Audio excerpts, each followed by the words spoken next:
Hey guys, welcome back to my Seattle Mariners series here on Out of the Park Baseball. So far, we are 40-18, which is good for first place in the AL West so far. As you can see, it is us and the Houston Astros battling it out. We are one game ahead of them, but 2 games ahead in the loss column. It's definitely always a bummer when stuff like this happens. You know, if the best team is in your division, not only do you have to face them all the time, but you also get penalized because they might take the division away from you, even though you have the second best record in your league. With that said, the Astros are 9.5 games up of that second wildcard spot, so it looks like we will get into the postseason one way or another. If we take a look at our Pythagorean win-loss, you can see that we're playing about what we should. We should be about 39-19, so that's a pretty good sign. You can see that we're second in runs scored and tied for first in runs against, so we are dominating on all sides of the ball. In terms of our rotation, Kershaw has been a bit of a disappointment. ERA hovering around 4. You definitely expect a little bit better from him. Hopefully he's not regressing because obviously he's got a long contract ahead of him. Pomeranz has definitely been a nice little pickup. He has thrown 11 starts so far, a 2.34 ERA. He's got this day-to-day injury, so I'm not sure how that is going to affect him. Hopefully the answer is not too much. Hernandez has also had a bounce-back year. I guess last year was sort of a bounce-back year too. So this contract is looking pretty good. You can see he's owed $7 million this year, next year, and then there's also a team option down the road. Jose De Leon has had an okay year, and then there's a Zach Brown who we picked up as a Rule 5 draft pick. Obviously, his ratings look pretty good, so I do hope that he amounts to something close to this, because that would be a giant pickup if we got any sort of production out of him. And then we've got Cho Young-sung, who's had a dominating season out of the pen. Baez has also been very good. I think the only one that's really struggled is Nick Wells and arguably Altavita, but they've only thrown less than 10 innings. Offensively, Rafael Devers has led the way. Richard Urena has also had a pretty good season. I think the one disappointment so far is Josh Naylor. You can see he's hitting around 200. I don't expect this to continue.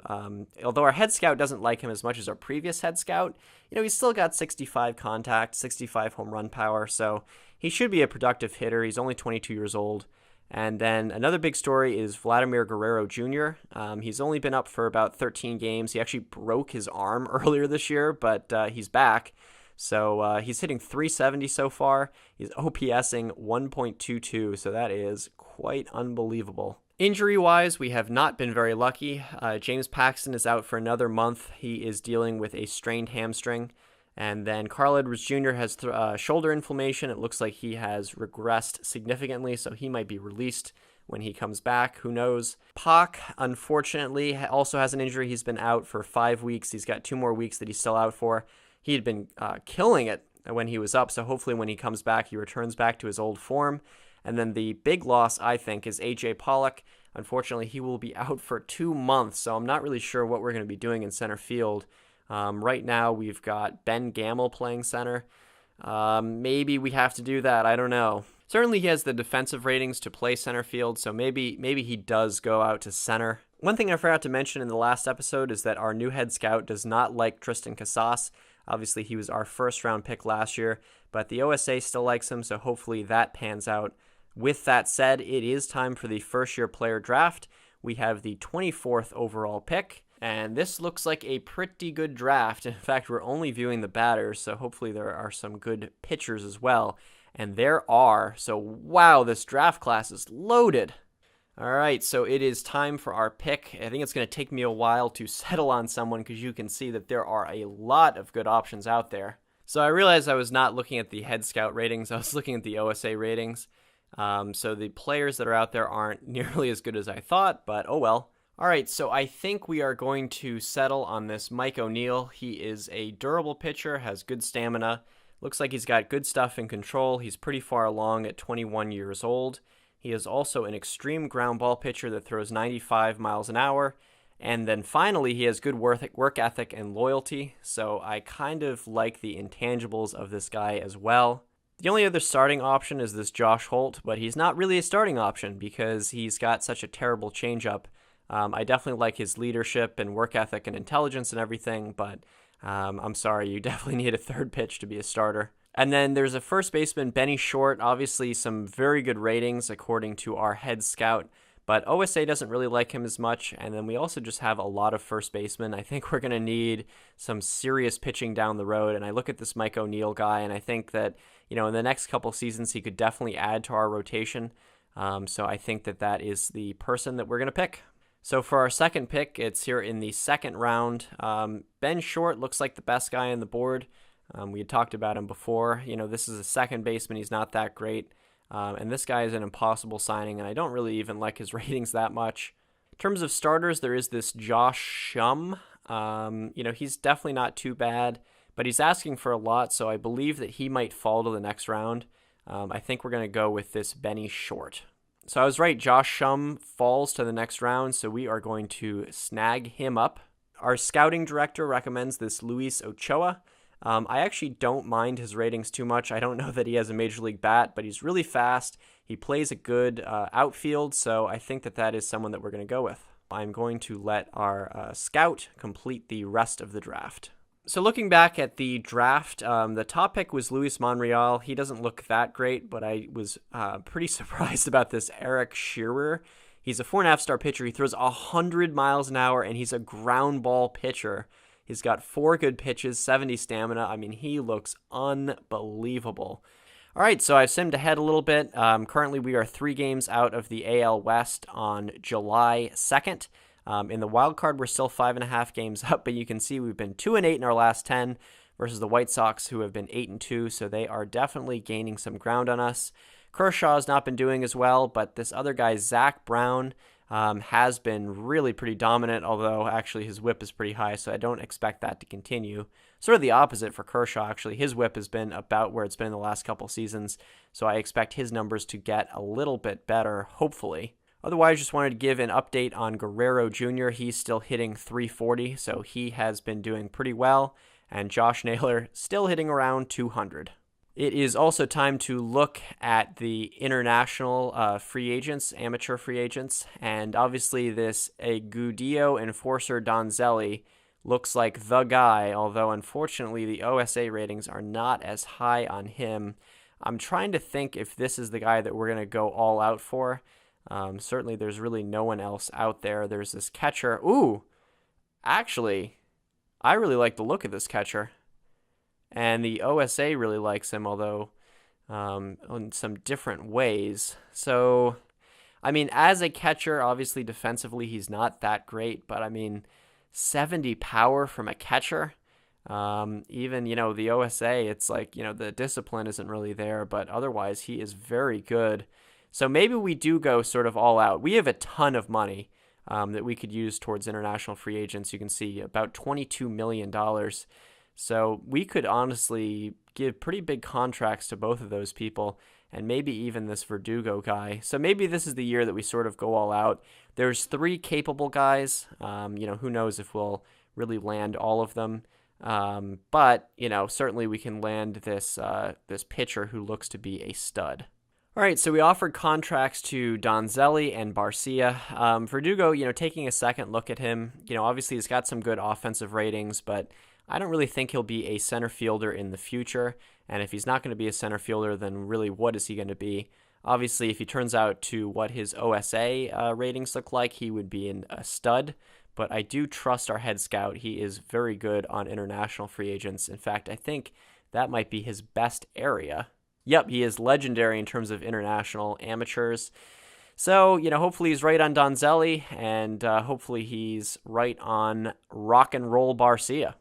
All right, so almost immediately they both want more money. Let's see how much more. $11 million. All right, I think we're going to up this by $1 million. Hopefully that ends the negotiations. Oy. For Barcia, we're a little short. We're a little short on money. Yeah, there's really no way to free up money that, I want to do. Obviously, we're in the middle of a playoff race, so we're not going to do anything crazy. That definitely is a bummer because this Barcia looks to be very, very good. I don't even... The thing is, though, he's low on work ethic and intelligence, and there was some video I saw that someone did that actually can make a difference if it's both of them. So I will maybe avoid him, whereas Donzelli, he's still low in intelligence, but at least he's not low in work ethic. And I do really, really like these ratings, and we need pitching. I mean, we need a catcher too, but I feel like you can always find people like Christian Vasquez, but it's always hard to find really good pitchers. So while I'm thinking of it, actually, if we can't get Barcia, maybe we do go after Verdugo.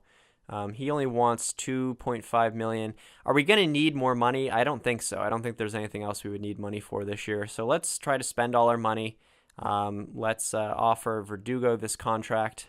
So unfortunately, it looks like Donzelli still wants even more money. So we're going to have to withdraw this offer to Verdugo because we're obviously not going to pick him up if that is going to be the case. $14 million. Oh my God. I mean, though, that's actually, I mean, it's a bad sign because we have to pay more money, but it's actually a very good sign in the sense that a lot of teams think he is a stud. All right, so we're going to offer him $15 million. We can't really go above that, so uh-oh. All right, James Paxton is back, which is some very good news. The question is, who are we going to bump from the rotation? Zach Brown has really been doing pretty well. I know that, he's been giving up a lot of walks and hits, but you can see he has not been giving up many home runs at all. I don't know. I really want to have Zach Brown pitching. I mean, he's 25 years old. I feel like he can really be something. Is it De Leon? I mean, he hasn't been terrible, though. Certainly the guy to send down is Rob Whalen. So let's send him down to AAA, and we will call up Paxton. So who does the manager take out? It is Zach Brown. I don't really want to do that, though. All right, well, let's keep an eye on this. I mean, for now, we can't really do anything because it is the manager's decision. We also need to keep an eye on these international amateur free agents because we really would like this starter here. It looks like we signed him. We did. All right. So we get Donzelli. Oh, boy, I hope he is good. Obviously, only 16 years old. So he needs a lot of time to develop. But again, our head scout is very good at scouting international amateur free agents. So hopefully that means something. All right, so the All-Star game just happened. As usual, I did not get an email about it. I think it's because I unclicked this general league news. I must have done that by accident, but I've clicked it. So hopefully next year we'll get some updates about the All-Star team. Seems like Rafael Devers did not make the team, but I can't really figure out who did. All right, so we have simmed ahead a little bit to July 27th, right near the trading deadline. I'm not really sure what our team needs are at this point. Our bullpen has been okay, but not great. Our rotation has been pretty darn good, actually. No one's been awful so far, which is a good thing. Batting-wise, as usual, it is Devers leading the way. Guerrero is still hitting really, really well, so that is a great sign. Waldrop has been killing it, but unfortunately he's not really in the starting lineup. For some reason, our manager does not want to start him. Oh well. Pac has been hitting pretty good. There's really no one who's terrible except for Josh Naylor, and even him, I guess he's been picking it up a little bit, at least in terms of the power as of late. I think the only area we could really think about improving is sort of the outfield, but because AJ Pollock is coming back in 2 weeks, that's sort of like, getting a guy back. I hate to be that team that's, doing well and then just kind of gets complacent with the talent that we have. But, again, we've got a good farm system. I don't want to disrupt that. I think that, we just want to continue sort of with what we have right now. And just one last thing I wanted to show you guys is this sort of strategy page. You can set sort of what goes on in the dugout during the game. So whether your team steals or intentionally walks people, or, if you want to put in lefties versus left-handed hitters, things like that. So, in general, I'm pretty sabermetric. I always, agree with what the numbers seem to show, which is that you should steal a little bit less than normal, but you should be a little more aggressive running the bases. You shouldn't really sacrifice bunt. You shouldn't intentionally walk people. You should sort of, hook your starters relatively quickly. So that's kind of, what I look to do. And then as long as you copy this and then paste all scores and times, that'll save your sort of strategy. And then the other thing to note is that some of these things you can affect, others you can't. It's all about this green, yellow, or red baseball. If it's red, you can't control it at all. If it's yellow, you can sort of control it. And if it's green, you can put it at whatever you want. I'm also just going to put a max pitch count of 108. I just don't really think that people should be pitching beyond that anyway. All right, so that's going to do it for this episode. Thanks for watching. Again, we're 62-40, so just 3 games out of the division, 6.5 up in the wild card. But I will see you guys next Monday.